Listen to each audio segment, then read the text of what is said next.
हिंदुस्तान के बाजारों में चीनी सामान छाए हुए हैं। दिवाली की सजावट के सामान, होली के रंग, पतंग, स्टील के सामान, टायर, हर चीजों से बाजार पटा रहता है।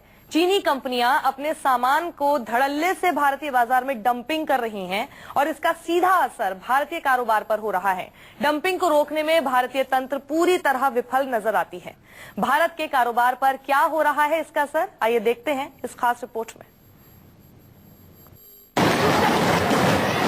दिवाली की सजावट हो, होली के रंग और पिचकारियां, पतंग उड़ाने के लिए मांझा हो या फिर स्टील और टायर,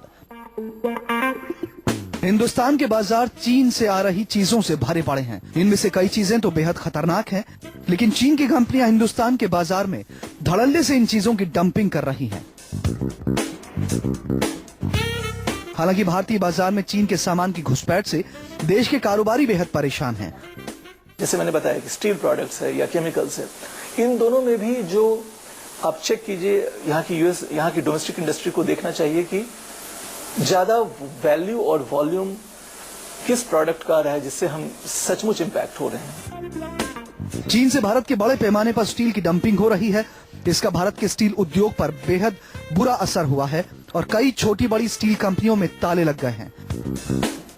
चीन लागत से कम दाम पर सस्ते स्टील की डंपिंग कर रहा है। यही हाल देश के टायर इंडस्ट्री का है।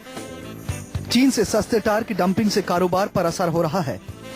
साल 2013-2014 में चीन से टायर इंपोर्ट खपत का 40% था, जो 2015-16 में बढ़कर 90% तक जा पहुंचा है।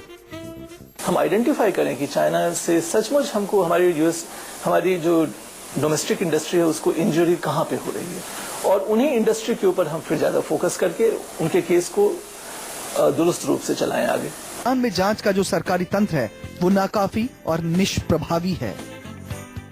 जब भी कोई एंटी डंपिंग का पिटीशन फाइल होता है, यहाँ की डोमेस्टिक इंडस्ट्री करती है चाइनीज गुड्स के खिलाफ जैसे, तो उसके लिए इन्वेस्टिगेशन होता है, और इन्वेस्टिगेशन के लिए हमारी जो मशीनरी है यहाँ की वो बहुत ही नहीं के बराबर है।